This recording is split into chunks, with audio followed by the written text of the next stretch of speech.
To begin with, to kick this series off, we will be talking about finding my identity.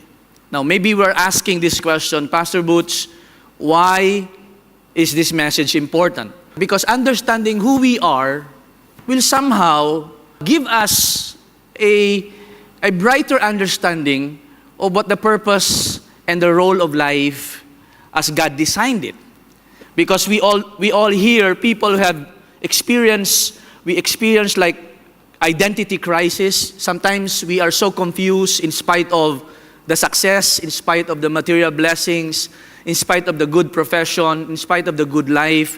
Sometimes there is a struggle deep inside us. We don't have peace. We don't really know what life is meant for. And then we're seeking for something. Maybe the reason is because we don't understand who we really are.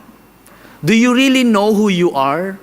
And I think to answer that question, there's only one who is qualified to answer that question. That is our Maker. Because if we are created being, and there is a Creator, I think our Creator has purpose and plans in the first place, why He created His creation. I think we all have to go back to our God to ask Him who we really are. Lord, who am I? What is your purpose? What is my role in the bigger picture or in your history, in your story in this life? So, in the next 10 or 11 weeks, as Sister Irene mentioned a while ago, we will be doing a series of study in understanding what is God's design or the best version of life that God has designed for each and every one of us.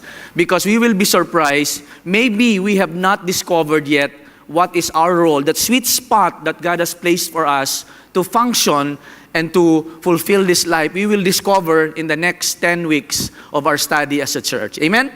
Okay, so who am I? So we will be studying a person today, a character in the Old Testament. This person will be characterized, his life is characterized as full of struggles, so just like many of us. I think from birth, he was struggling until the time he encountered God in his life. So let me show you the biodata of this person that I would like to speak about. The name of this person is Jacob. And the name suggests that he is a grabber. Why grabber? His parents, his mom was barren. So the mom could not bear a child. She prayed to God and asked Yahweh, or the living God, Lord, bless me with a child. And here comes Jacob. But when Jacob was born, he was grabbing the heel of his older brother. Actually, he had a twin brother by the name of Esau. So when Esau came out first, right after Esau came out, there was a hand grabbing his heel or his leg, and that was his brother Jacob. So that's where we got the name Jacob, means he is a grabber. And throughout his life, Jacob has been trying to grab some meaning for his life, struggling, seeking for the blessing that will somehow give him that will enlighten him to understand for his true or discover his true identity. His parents, if you're familiar of the Old Testament, he was born by Isaac and Rebekah. You know, who was Isaac and Rebekah? Isaac was the promised child, a miracle baby born by Abraham, Abe and Sarah. No, let me just call Abraham Abe. We all know the story of Abraham and Sarah. 75 years old when God promised Abraham. 100 years old when Abraham became the father of Isaac. And Isaac became the father of Jacob. What about the spouse? The spouse marriage life of Jacob.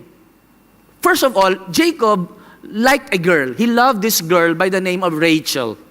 He saw Rachel, who is actually a relative of Jacob, when he went to the place of his relatives by the name of Laban or Laban. And you know the story, if you are familiar of the Old Testament, Jacob approached his father-in-law, Laban, and said, I'm interested, I want to marry your daughter Rachel. Rachel was so beautiful as described in the Bible. At the night of their wedding, to his surprise, Jacob woke up and the woman that was beside was not Rachel, the one he loved. It was Leah. So he was married to two women, Leah and Rachel. And we will see the story of Leah and Rachel because when he woke up that following day, he confronted his father-in-law and said, why did you cheat me? Why did you deceive me? I proposed for Rachel.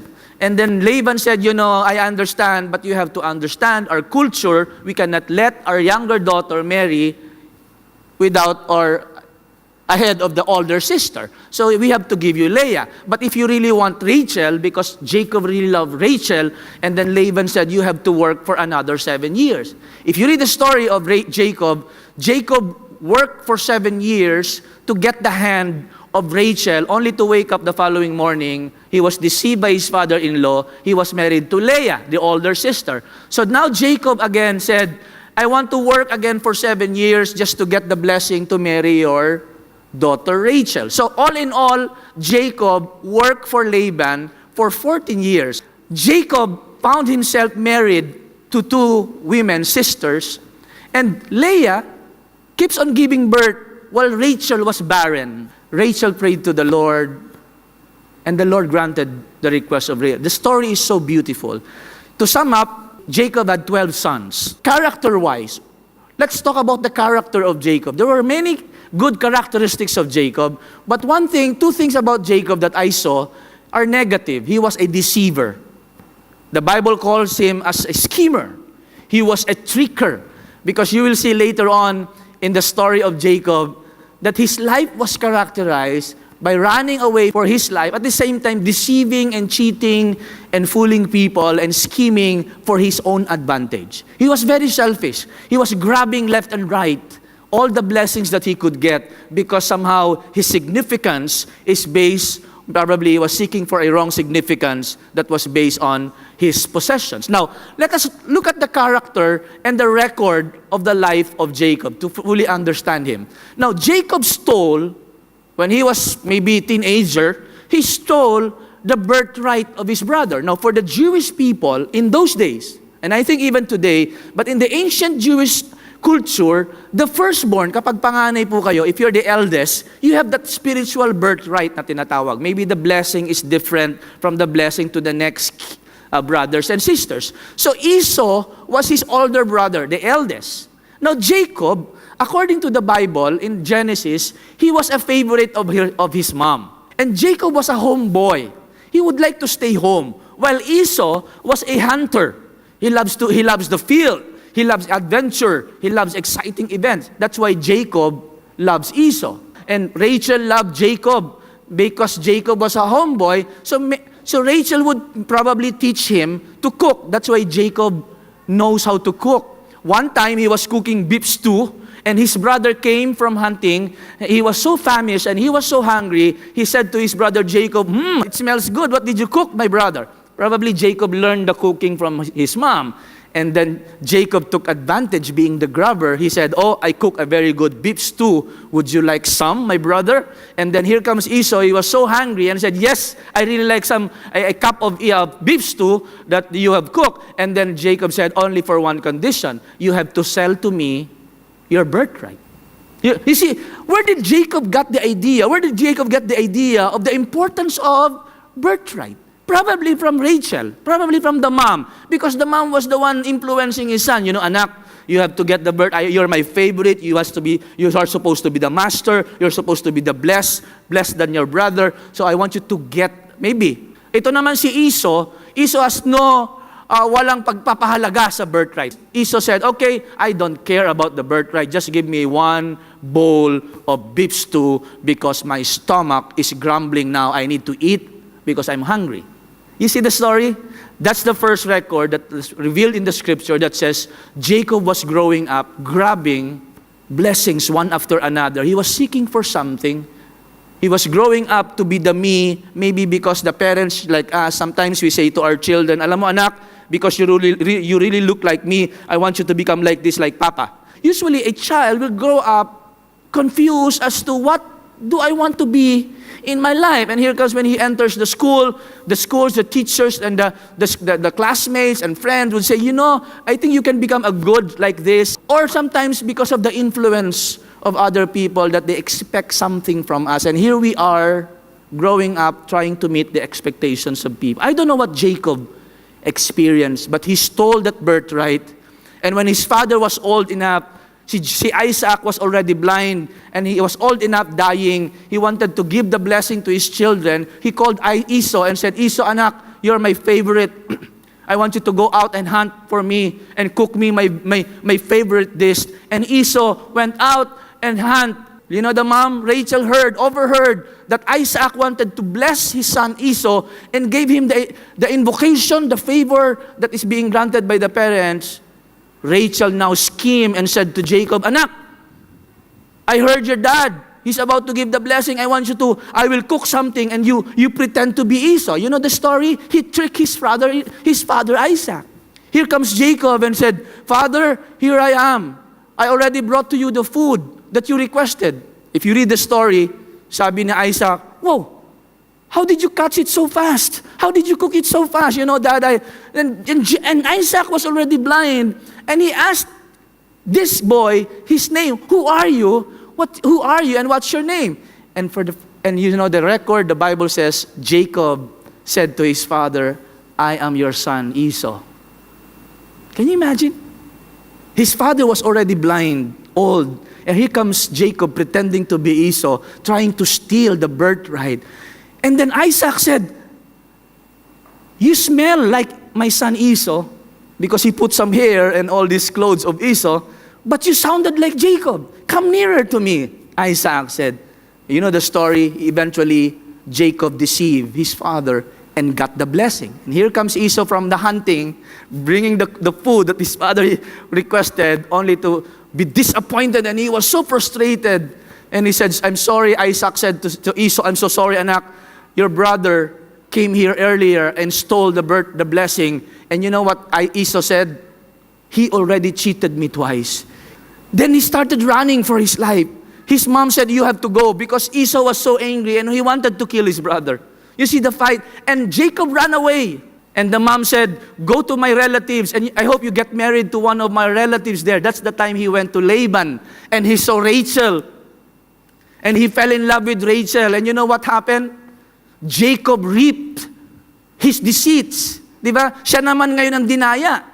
Jacob reaped the deceit. Why? Because he was sowing deceit. And he was sowing bad things. And that's why Jacob reaped all this for the past 14 years. And Jacob's life was miserable. Although Jacob's life was full of material blessing. His servants, everything is increasing, prospering. And he has all the blessings, materially speaking. But you know what? Jacob struggled in his life. He was looking for something. Little did he realize he wanted to have the me that God wanted him to have. And he was looking for it because he was confused. He didn't know who he really was. Although there were many times God would reach out to him, and even his parents would reach out to him. There were many occasions that he would saw a vision of a ladder that comes from heaven to earth, and angels are keep on coming up and down. He would see visions after visions. But yet he would always refer to God as the God of my father Abraham and the God of my father Isaac. But you look what happened. He was afraid of his life, because when he was running away from Laban, he left his father-in-law to return to his country or his land Canaan. He did not say to his father-in-law, he just left with all his children and all his possessions. And Laban, to his surprise, he said, where is Jacob? Sir, yung manugang niyo, sir, lumayas na po at hindi nagpaalam. He left without telling you. And Laban was so hurt, and he ran after Jacob, and Laban was able to catch Jacob. And he said to Jacob, why did you leave? You did not let me kiss my grandchildren. What's wrong with you? Jacob was so afraid of his life. He was so miserable and struggling. Lalo na po nung nalaman niyang his brother Esau is coming with 400 soldiers to meet him. The more Jacob got so scared, because that was the dreadful moment that he was avoiding for the past 20 years. He would meet his brother. He was probably thinking, lahat ng misfortunes, lahat ng disappointments sa buhay ni Esau is because of him. He stole the birthright. And here comes the moment that he would face his fear, his own brother, and he was afraid that his life will be taken away from him. Now here's our story. At this juncture, I would show you the story, an episode in the life of Jacob that somehow contributed for him to discover who he really was. He was seeking for blessing. Tandaan po natin, Jacob at this juncture was blessed materially. He was so rich at this point. But this is one thing he realized. And in the story of Jacob, this is the one truth I want you to pick up. That a truly blessed person, I'm not talking about material things, because Jacob was blessed materially, but a truly blessed person, a person that has been had received the invocation of God and the favor of God in his life, will bring out his best version, will truly change and be transformed. Because right after this episode in the life of Jacob, we saw the transformation in the life of Jacob when he received finally the true blessings that he was looking for. Alam niyo po, minsan, pag sinabi natin, pag pinagpala, ang isang totoong taong pinagpala, kailangan nagkakaroon ng magandang pagbabago sa buhay, di ba? Anong klaseng pagpapala kung ang lumalabas sa atin ay masama at nagiging masama ang ibinubunga nito? Ang totoong pinagpala ay isang taong nagkakaroon ng pagbabago and he becomes the best person as God intended him to be. When you are truly blessed, it will surely bring out your best. Now let's jump to chapter 32 in verse 22. Here comes the story. I purposely fast-track the story of Jacob because this is the crucial point. This is the juncture in the life of Jacob. What happens here in this occasion changed everything in the life of Jacob. So tingnan po natin, the context, he was running away, he was afraid, Esau is coming with 400 people. What Jacob did, he sent some entourage ahead of him, some offering, some gift to his brother. He was trying to bribe. He sent all the blessings and the gifts para daw lumambot ahead of him because he was afraid. In chapter 32, verse 12, the verses previous to this, Jacob prayed to God and said, Lord, save me from my brother's hand. Alam niyo, minsan, kahit hindi naniniwala sa Diyos, pag nasa kagipitan, napapatawag sa Diyos eh. Si Jacob called upon God and he said, Lord, spare me from my brother. And during that night, Jacob got up, I don't know, in the middle of the night. He could not sleep because of all the stress, the worry, and the fear. He was paranoid. He was thinking how to devise again, how to escape from that confrontation. He got up and took his two wives, Leah and Rachel, and his two servant wives. Bakit? Because when Rachel could not give birth, she let her servant sleep with with Jacob, just like his father Abraham. So nagkaroon sila ng anak doon sa mga servants nila. And look at this. And his 11 sons, because Benjamin was not yet born, and crossed the Jabbok River with them. I was asking, why was Jacob doing this? Because he was trying to protect his family, because right after that, bumalik po si Jacob, and taking them over to the other side, he sent over all his possessions, lahat ng kayamanan ni Jacob, and Jacob was alone in the camp. And suddenly, it was evening, it was dark, it was night. A man came all of a sudden and wrestled. Ni-wrestling mo si Jacob. But try to imagine this. I don't know what happened. Siguro po nakahiga si Jacob, or maybe he could not sleep. He was walking around because he was nervous, he was afraid. All of a sudden, in the pitch dark of the night, someone grabbed him and tried to wrestle with Jacob. And you know what? They wrestled until the dawn began to break. The bout between Jacob and this anonymous man, he was fighting and wrestling with Jacob until the dawn. And you know what happened? When the man saw, believe din ako kay Jacob, because Jacob for all his life, he has been fighting and struggling. He was expert in struggling, that the man he was wrestling with saw that Jacob was so determined that he would not give up. He saw that he would not win the match. He touched Jacob's hips and wrenched it out of its socket. Dinislocate niya po yung hips ni Jacob. Then the man said to Jacob, here's the picture, after he dislocated the hip of Jacob, so Jacob now he loses the game because he was dislocated, and Jacob now clung to his feet because the man said, let me go. And the man said, let me go, for the dawn is breaking. And then Jacob said this, listen to this very carefully, I will not let you go. I was picturing that in my mind. He was grabbing the leg of this guy. I will not let you go. Why? Because Jacob realized at this moment, that this man was the angel and he was actually wrestling with God in the human form.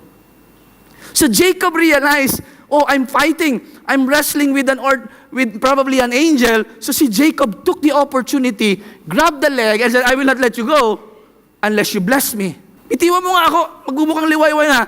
Can you imagine? No, I will not let you go unless you bless me. What blessing is he looking for? Jacob was so wealthy. But Jacob realized that this is not the true blessing. The true blessing is that will bring out your best in you. Lord, what I'm asking is an invocation. What I'm asking is a favor. What I'm asking from you is a touch from you that will transform me, Lord. Probably Jacob was saying, I'm so tired of this life running away, Lord. I am so full of fear and everything. I am so tired of running. I'm so tired of this life. Lord, change me. Maybe that's what Jacob was trying to say, Lord, unless you bless me. Are you in that position? You are blessed materially, professionally, everything is already there, and yet at the end of the day, there's emptiness in you, and you're still longing for something, for meaning, and you want to change your life. Maybe you are in that kind of situations in your life's journey right now. And then the angel asked Jacob, when Jacob was clinging, probably in the leg or in the hip of the angel, and the angel said to Jacob, what is your name? Now, this is crucial. What is your name? Mga kapatid, when Adam fell to sin, they hide si Eve tsaka si Adam. And all of a sudden, God walked in the garden and He said, Yo, Adam, where are you? Why? Hindi ba alam ni God na nagtatago si Adam? Alam ni God. He was giving him the chance to own his mistake and said, Lord, I'm sorry, here I am. I'm so sorry, Lord. God was giving Adam the chance to own his mistakes. I think the angel knew the name of Jacob. Why would he ask him, what is your name? Hey, what's your name? And Jacob was clinging on the leg of this guy. What is your name? The last time Jacob was asked, he lied. His father Isaac said, who are you? What's your name? Remember? Esau. This is the next time he was asked, who are you? And Jacob said, Jacob. He replied, Jacob. You know why? When you say Jacob, he's actually acknowledging, I'm a deceiver. I'm a grabber. I'm a tricker. Tinanggap ni Jacob, makasalanan ako. Mandaraya ako. I'm Jacob. I'm a grabber. I don't know how painful for Jacob to accept and finally say, I am Jacob. I am deceiver. I am a grabber. I am a schemer person. Sometimes, kailangan natin sa buhay natin, tanggapin natin kung ano yung ating mga kasalanan. At sabihin natin sa Diyos, Lord, baguhin mo naman ako. Pagod na po ako sa mga ganitong buhay. Unless you bless me, Lord. Maybe I'm looking for the me that you have designed for me. Maybe this is not the life. Maybe this is not the person that you wanted me to have. And there's no meaning, Lord. And then the angel said to Jacob, you will no longer be Jacob. You will no longer be a deceiver. You will no longer be a grabber. From this day forward, the man told him, from now on, you will be called Israel because you have fought with God. You have wrestled with God and with men, and you have won. The name Israel, out of all these stories, it means God rules. That when God rules your life, here's a juncture in the life of Jacob that he was ruling his life before. But at this time, you let God rule your life. You let God master your life. And the guy said, you will no longer be called Jacob. From now on, you will be called Israel. Please tell me your name, sabi ni Jacob. I don't know why Jacob asked. Because in those days, to ask the name of a deity, malaman mo ang pangalan ng isang Diyos o makapangyarihan, somehow it gives you power or something. But look at the answer of the person. Why do you want to know my name? The man replied. And yet, he blessed Jacob. You see, when you are truly blessed, a truly blessed person will bring out. That's the key. The true blessing is the touch of God in each and every one of us. Because at this juncture, when Jacob stood up, he was limping, and the life of Jacob was changed gradually to become the better person that God has called him to be. Jacob named the place Peniel, which means the face of God, because he realized that I have seen God face to face, yet my life has been spared him. Because when he was growing up, his parents would tell him, anak, no one has seen God. If you will see God, you'll die.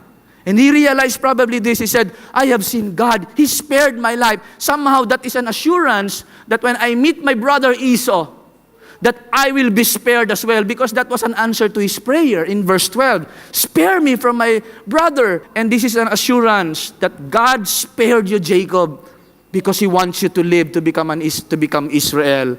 And later you'll understand.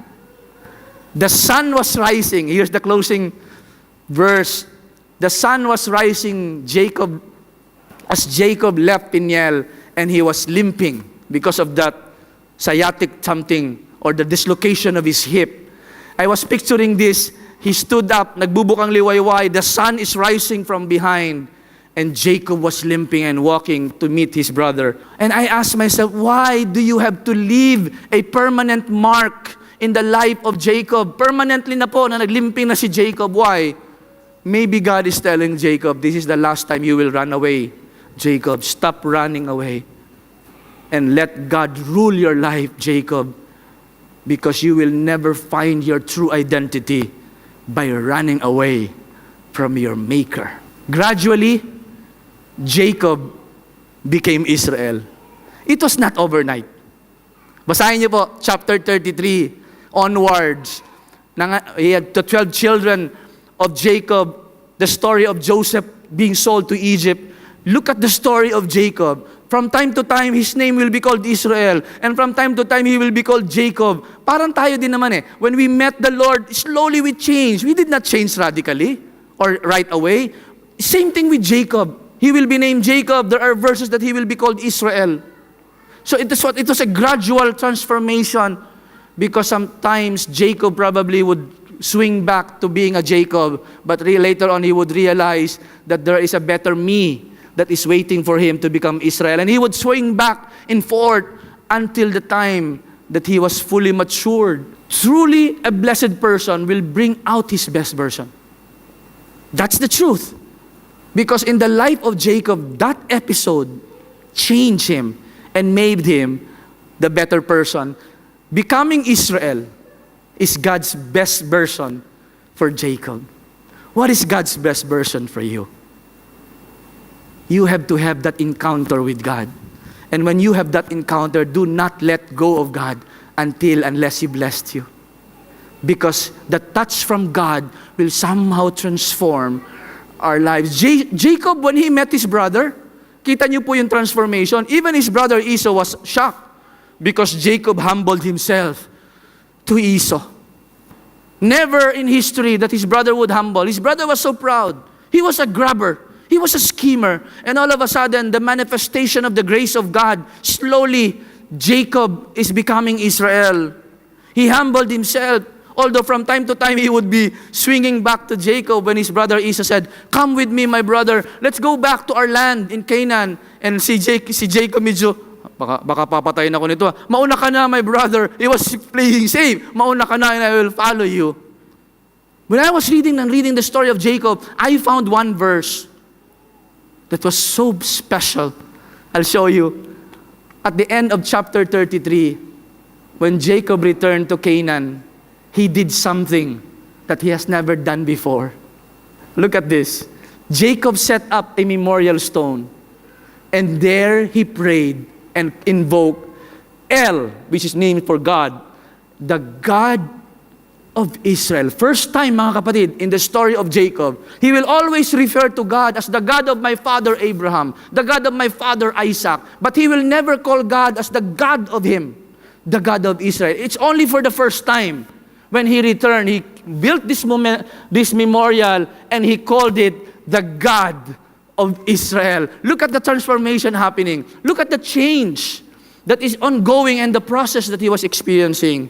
He was no longer addressing God as the God of his lolo and lola. Young people, listen to me. for a while, young people, especially those that were born in a Christian family. Maybe you look at God as the God of your parents, but you really have to give a chance and come to that juncture that you will call God as your God, your person. He's no longer the God of my father, no longer the God of my grandparents, because that God I encounter personally, and I have committed my life. God of Israel. For the first time. Kaya nga sa Old Testament, lagi niyo pong mababasa, the God of Abraham, I am the God of Abraham, and Isaac, and Jacob. Because ang relationship natin sa Diyos natin ay simula pa nung kinanununuan natin. He is the God of our families. As I was faithful to Abraham, faithful to Isaac, faithful to Jacob, you have to own Him to be your God. And He will also prove Himself to you. Jacob later on became the nation of Israel with 12 tribes. When Jacob finally became Israel and lived the life that God designed him to be, he flourishes. And that's the nation of Israel. And you know what? He became the ancestor of the coming Messiah through one of his sons. One of the 12 sons of Jacob was Judah. It was in Judah's tribe that David came out, and Jesus Christ was from the line of Judah. That's why he is called the Lion of Judah. Can you imagine? Can you imagine the best version of the life of Jacob if he did not follow and if he did not get the blessing from God? He would not be able to realize the best, the flourishing life of a life designed by God.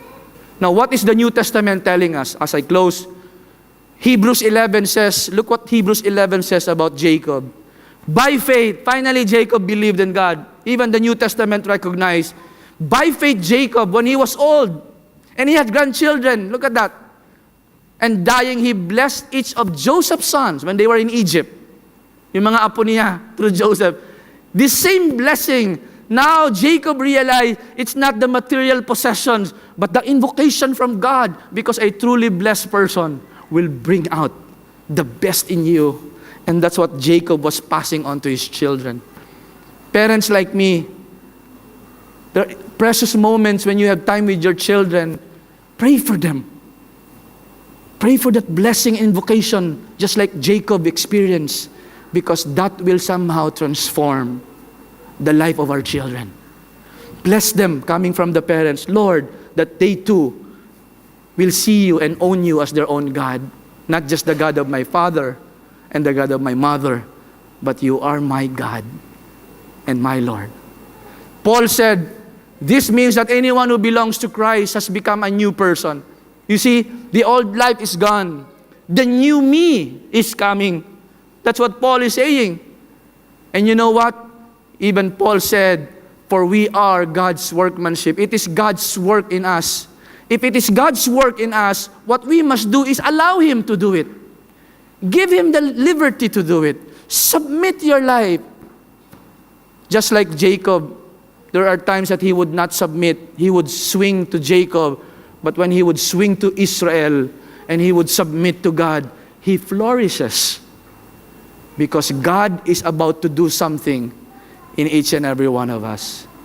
As we close, your takeaway, remember that a truly blessed person will bring out his best version.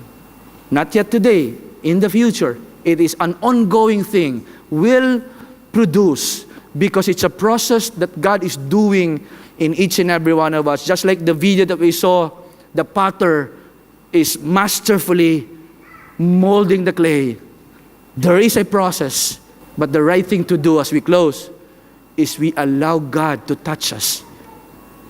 You let God touch your life, and you will never be the same again. Don't let go of God.